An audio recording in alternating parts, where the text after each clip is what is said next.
Metro ಬರ್ತಾ ಇದೆ, ತುಮಕೂರಿಗೆ ಸಬರ್ಬನ್ ಬರ್ತಾ ಇದೆ, ತುಮಕೂರು ಸುತ್ತಮುತ್ತ ಸರ್ಕ್ಯುಲರ್ ರೈಲ್ವೆ ಬರ್ತಾ ಇದೆ. ಇದಕ್ಕೆಲ್ಲ ಕಾರಣ ನೀವುಗಳು ಕೂಡ ಅನ್ನೋದನ್ನ ಒಂದು ಸಂದರ್ಭದಲ್ಲಿ ನಾನು ಹೇಳಬೇಕಾಗ್ತದೆ.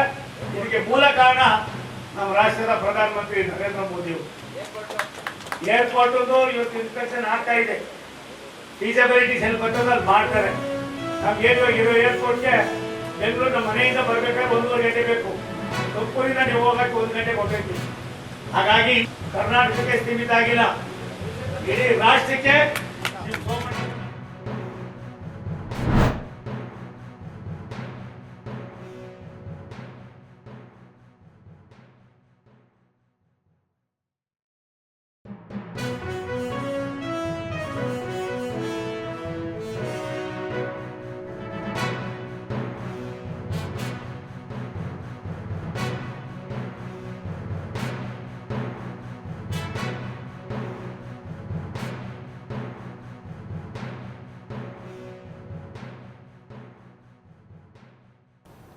ತಮ್ಮ ಒಂದು ಪೂರ್ಣ ಅವಧಿಯನ್ನು ಮುಗಿಸಿ 2ನೇ ಅವಧಿಯಲ್ಲಿ ಇದನ್ನು ಬಿಡ್ತಾ ಇದ್ದಾರೆ.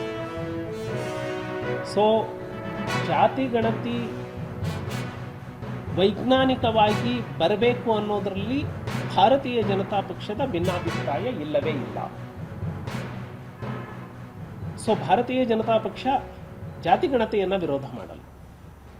ಆದರೆ ಮಾನ್ಯ ಸಿದ್ದರಾಮಯ್ಯನವರು ಅವರ ಕುರ್ಚಿಗೆ ಆತಂಕ ಬಂದಾಗೆಲ್ಲ ಈ ಜಾತಿ ಗಣತಿಯನ್ನ ತರುವಂಥದ್ದು, 3 ಜನ DCMಗಳನ್ನು ಮಾಡ್ತೀನಿ ಅನ್ನುವಂಥದ್ದು, ಈ ಥರ ಈ ಸರ್ಕಾರದ ಮೇಲೆ ಭ್ರಷ್ಟಾಚಾರದ ಆರೋಪಗಳು ಬಂದಾಗೆಲ್ಲ ಜನರ ಗಮನವನ್ನು ಬೇರೆ ಕಡೆ ಸೆಳೆಯೋದಕ್ಕೆ ಇಂತಿಂತಹ ತಂತ್ರಗಾರಿಕೆಯನ್ನು ಮಾಡುವಂಥದ್ದು.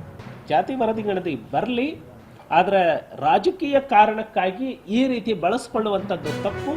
ವಸ್ತುನಿಷ್ಠವಾದಂತಹ ಜಾತಿ ಗಣತಿಯ ವರದಿ ಬರಬೇಕು ಅಂತ ಹೇಳಿ ನಾನು ಒತ್ತಾಯ ಮಾಡ್ತೇನೆ.